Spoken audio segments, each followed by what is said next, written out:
For almost 100 years now, there's been this one book that gets whispered about in circles of the most successful people on the planet.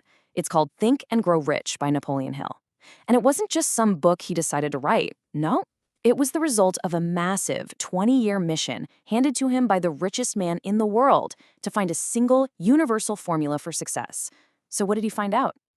The whole thing kicked off with a challenge from the steel tycoon Andrew Carnegie. Carnegie was convinced there was a secret formula for achievement, right? A set of principles that the ultra-successful used. So he gave a young Napoleon Hill the job of a lifetime. Go spend the next 2 decades studying the world's greatest achievers, figure out what that formula is, and then share it with everybody. And who are we talking about here? I mean, look at this list. These are the people who literally built modern America. John D. Rockefeller, Thomas Edison, Henry Ford, even presidents and inventors like Woodrow Wilson and Alexander Graham Bell. Hill's big claim was that every single one of them, whether they knew it or not, was using the very principles he was about to lay out. So, where does this whole journey to wealth and success even begin? Well, it's not with a simple wish, and it's not with a hope. Hill is absolutely clear on this. The starting point of all achievement is a white-hot, burning desire for a very specific, definite outcome. And to really hammer this point home, Hill tells this incredible, cautionary tale called 3 Feet from Gold. It's all about this guy, R.U. Darby, who, like so many others back then, got gold fever and headed west, absolutely sure he was going to strike it rich.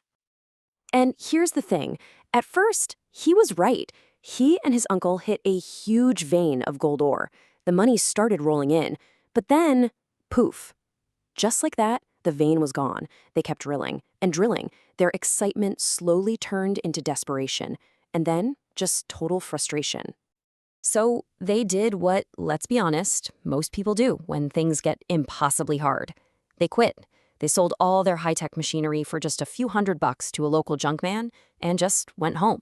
Their dream of being millionaires was completely crushed. But here's the kicker. The junk man, he was smart.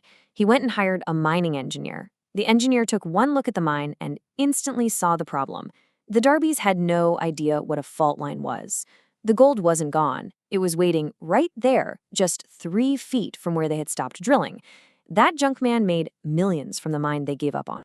R.U. Darby learned the most painful but valuable lesson of his life. Desire means nothing without persistence. It's just like Hill writes here. So often, riches and success are hiding just past that point where you feel like giving up, just waiting for the people who refuse to quit. Okay, so having a burning desire is step one, but how do you actually turn that feeling into something real? Hill wasn't just about philosophy. He gave a very clear step-by-step method to transform that desire into its actual financial equivalent.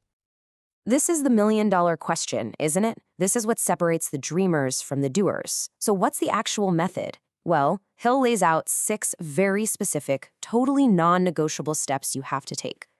And here they are. This is the core formula. And get this, it was even approved by Thomas Edison. First, you have to fix the exact amount of money. No vagueness allowed. Second, decide what you're going to give in return. There's no such thing as something for nothing. Third, set a hard deadline. Fourth, create a plan and start right away, whether you feel ready or not. Fifth, write all of that down in a clear statement. And finally, number 6, read that statement out loud twice a day, every day, to burn it into your subconscious mind. All right, so think of that 6-step plan as the engine of your car. It's powerful, but an engine is totally useless without fuel, right? And for Hill, the fuel for this whole process comes down to 2 things: unwavering faith and just relentless persistence. Now, when Hill says faith, he doesn't mean blind hope. He defines it as a state of absolute belief that you will achieve your goal.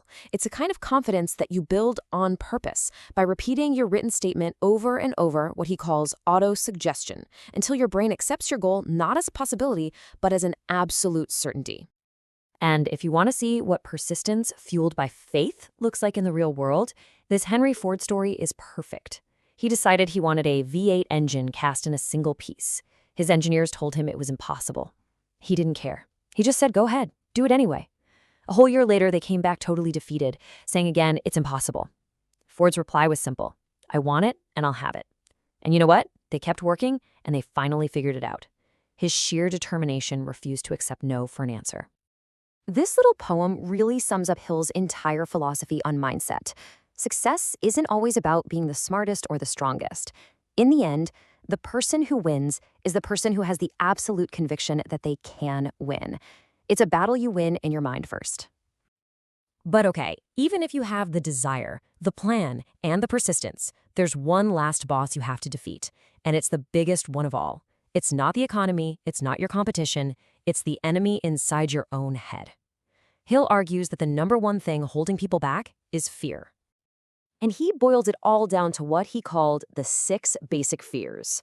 The fear of being poor, the fear of what other people think, the fear of getting sick, of losing someone you love, of getting old, and finally, the fear of death. He said these are the ghosts that haunt our minds, killing our ambition before we even get started. Hill saw the mind as a battleground, or maybe a garden. You can either choose to cultivate positive emotions, like desire, faith, and love, or you can let the weeds of negative emotions, like fear and jealousy, take over. And here's the crucial part. They can't both exist at the same time. One set has to dominate. It's your job, your responsibility, to make sure the positive emotions win. And that all leads to this, the ultimate conclusion of his entire philosophy. The reason you are the master of your fate, the captain of your soul, isn't because of luck or destiny. It's because you, and you alone, have the God-given power to control the one thing that creates your reality, your own thoughts. So in the end, the secret that Andrew Carnegie sent Napoleon Hill on a 20-year quest to find wasn't some magical trick. It was a blueprint, a user's manual, for the incredible power locked inside the human mind. The principles are all there. The only question left is the one on your screen. Now that you know the formula, what will you command your mind to create?